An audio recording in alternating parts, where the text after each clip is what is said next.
The 15-Point Plan is part of the Win, Make, Give podcast network.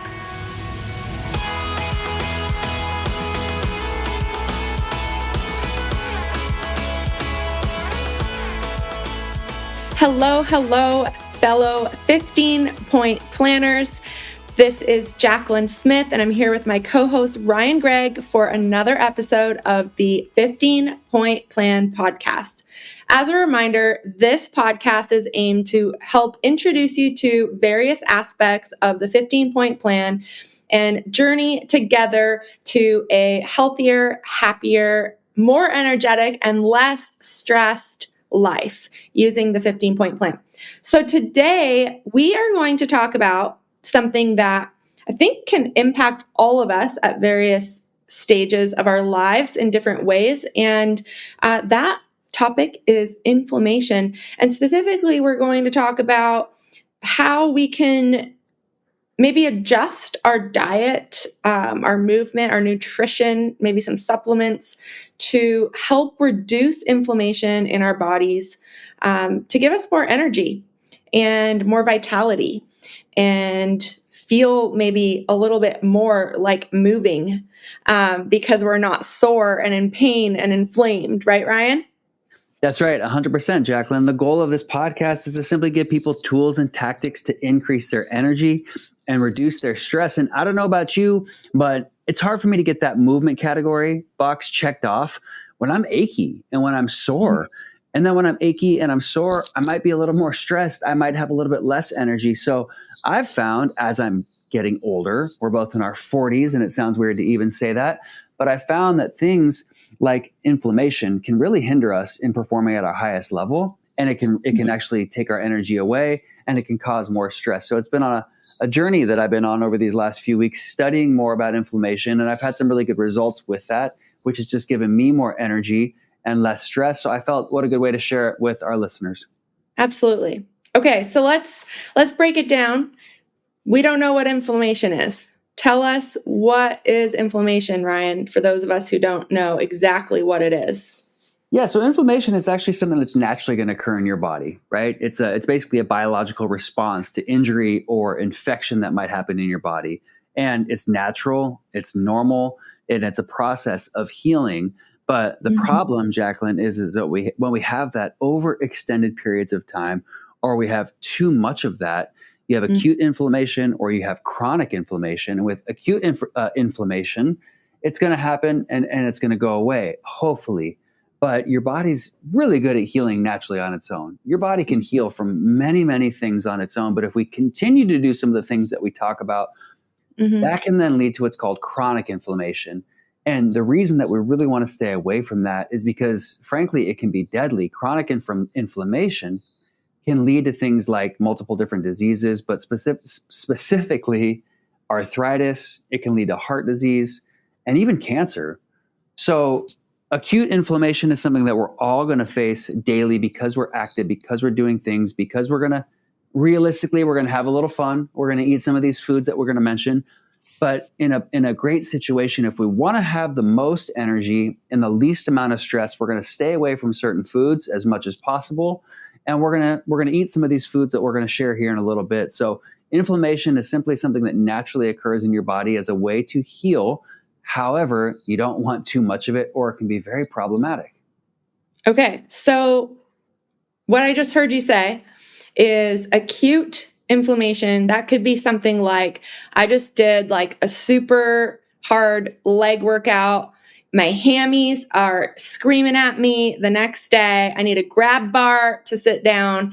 And, that's acute inflammation. But what we're talking about is chronic inflammation, where that isn't necessarily a result of a workout or something like that. It's more a result of probably my eating habits and some other things. So what are some signs that someone might be dealing with chronic inflammation and not just the acute from, a tough workout or a long run or something like that? So what sparked this for me, Jacqueline, was simply waking up achy. Okay. And I was speaking with my chiropractor yesterday, who's super cool. He's very good at not just cracking your back, but actually showing you a diagram of your spine, showing you how things work, showing you how your discs work. And he was explaining to me that when you lay down and when you sleep, your body's going to get tight naturally. And for me, when I wake up and I'm tight, or after a workout and I'm tight, or during the day, I just find it to be tight and to be achy. And so a simple sign of knowing that you have inflammation going on is maybe you go to tie your shoe and you go, oh gosh, like that hurt my hammies, as you mentioned. And it's simple things like that we start to overlook, because you might be like me and say, oh, I'm just getting old. Oh, I did a workout. That's going to be normal. But if we're actually checking in with our body and taking accounting of our body regularly and daily, we might start to realize, wait a minute, this has been going on for a long time.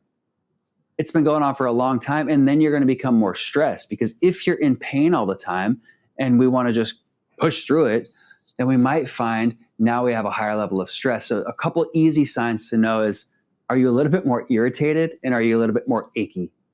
And if that's the case, you might have some inflammation going on in your body. Okay, people, if you are popping the ibuprofen every day, you know who you are. That is a sure sign that you are dealing with chronic inflammation. Yeah.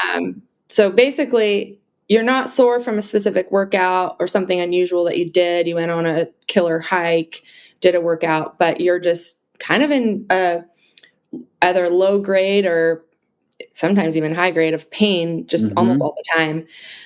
Okay. So what are the biggest lifestyle factors, I guess, that contribute to inflammation? Biggest lifestyle factors are going to be a sedentary lifestyle. On our last episode, we talked about the benefits both with your mindfulness, but also with the movement category of simply going for a walk. And what happens is if we're sitting down too long, or we're in the car too long, or we're just not moving enough, the fluids in our body are starting to get stagnant. And I think an easy way to look at this, Jacqueline, is kind of like a car engine. If you drive your car engine without oil in it, what's going to happen? The gears are going to start to get rusty. They're going to start to get clunky. They're going to start making noise, and your body's going to do the same thing. You're going to hear these cracks. You're going to feel things moving a little bit odd. And, funny enough, when we talk about one of the three things that we're going to talk that are beneficial to anti-inflammation, it's something like olive oil, extra virgin olive oil. And for me, it's such a simple analogy of knowing, okay, well, just like the oil in your car lubricates all of the gears in there, things like olive oil are going to do the same exact thing for your body. So when you start to feel a little clunky, just think of yourself and your body like a vehicle. And no vehicle can run without oil, and your body's going to be the same thing. Those oils are going to naturally help lubricate all your joints and your bones and your tendons and your ligaments. And so we need those types of things to prevent that when we start to see that happen. Yeah, I think you made me think of the food pyramid, it was really popular. I remember learning it in school when I grew up, and it was so crazy, like knowing what we know now, to look back at what they were telling us to eat and how they were telling us to eat. It was like so much carbs, and they were like villainizing what we consider now as like healthy fats,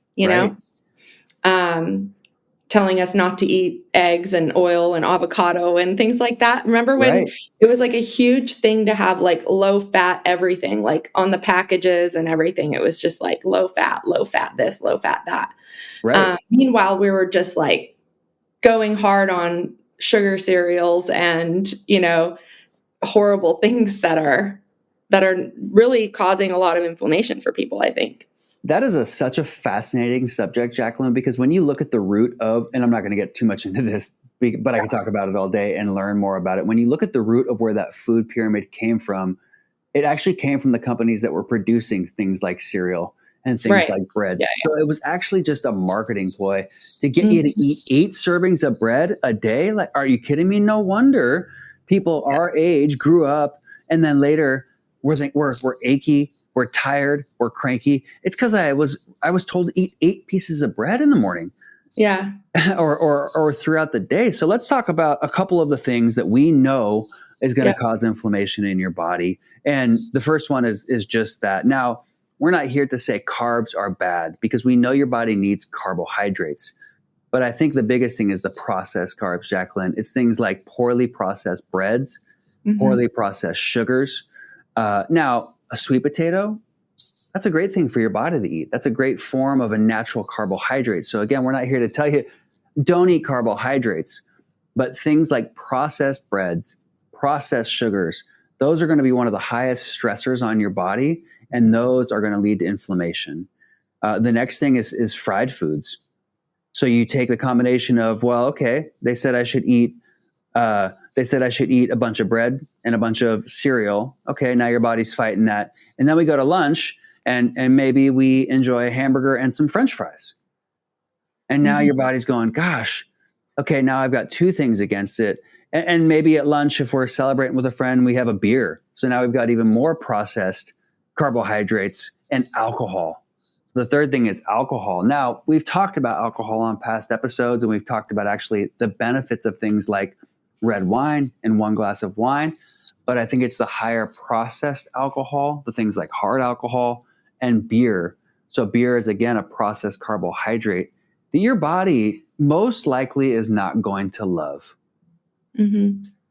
Well, and that's like a whole other controversial topic right now, with if there really are benefits of alcohol. I think let's talk about hydration. Yeah. Since we're on that topic. How does hydration impact inflammation? Well, I think it's the same as just how we talked about the car analogy, Jacqueline. We know that our bodies are made up of over 70% water. And so if we're not getting that water, well, guess what? It's just like the gears in the car.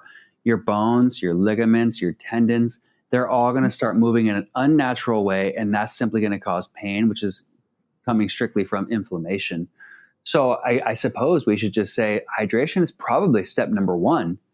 And we know that we can check off that hydration box in the category when we're drinking sufficient water throughout the day, which we've mentioned on previous episodes. That's going to be different per person. But if you're drinking on average 3 or 4 water bottles like you have, maybe a 30-ounce water bottle a day, you know that you're going to get enough hydration. Your body's going to have the liquid in it that it needs so that it can move freely and not clunky like the gears of a car. Yep. We talked about on that episode on hydration about, we kind of had a laugh about the Clear Pea Club. Yeah. So that's how you know you're drinking enough water. And it really does impact so many things more than just inflammation, right?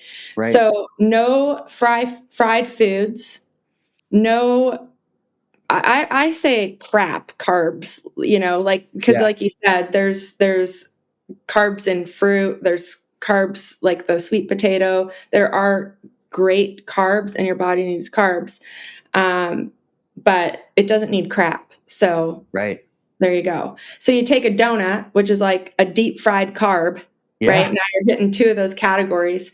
So crappy carbs, fried food, and alcohol are the 3 top, I'd say, aggravators, right, of inflammation.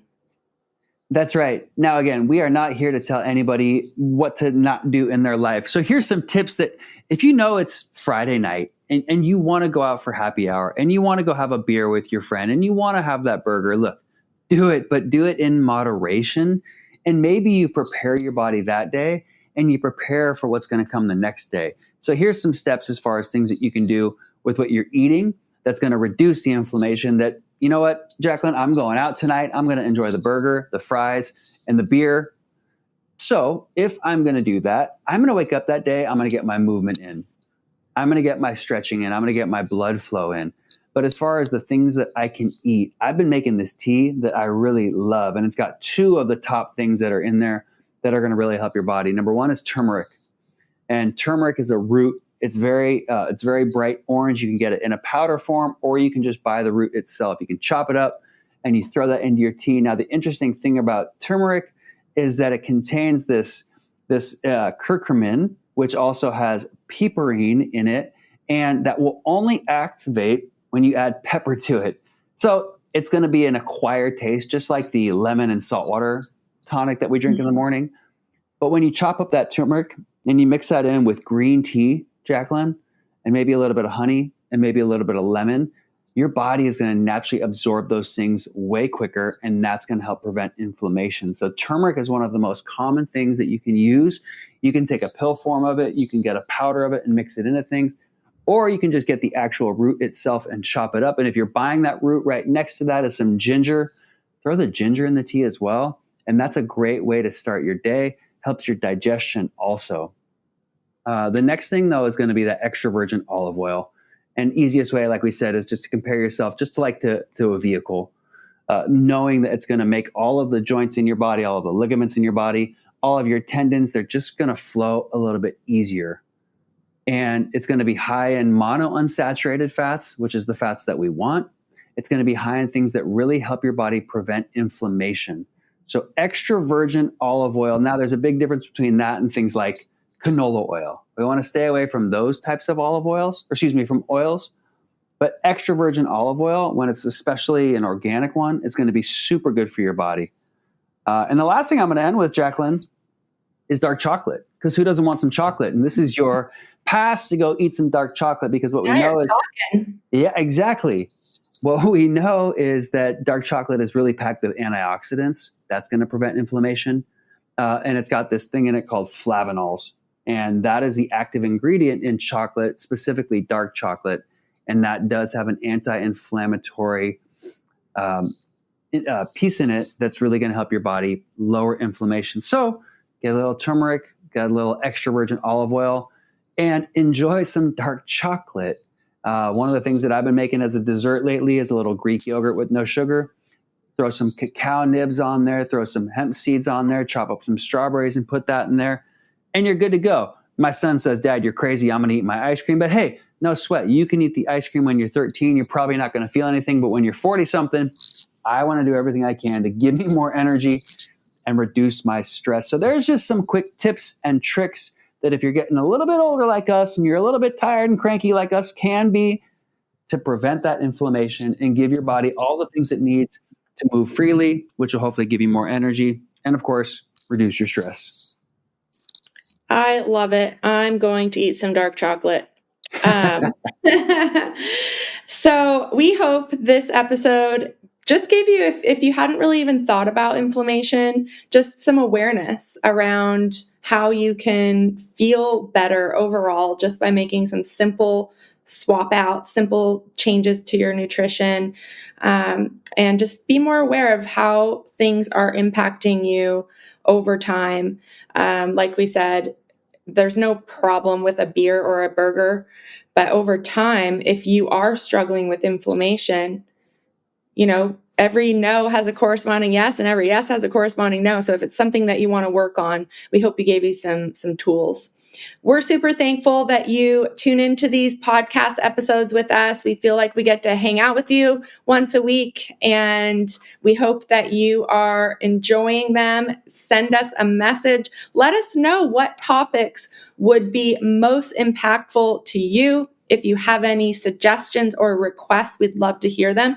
Ryan, do you want to close us out? As always, of course, we appreciate you listening. Follow us on social media if you're on there. You can find the 15-Point Plan Group for Life on Facebook. And, of course, you can ride with Jacqueline on Instagram, Jacqueline Ray Smith, or Ryan Park Greigg. And share this with somebody that might enjoy it. Share this one on all past episodes. And you can also check all of our podcast network at winmakegive.com. Until next time, we thank you for listening. Bye, everyone. Bye, everyone.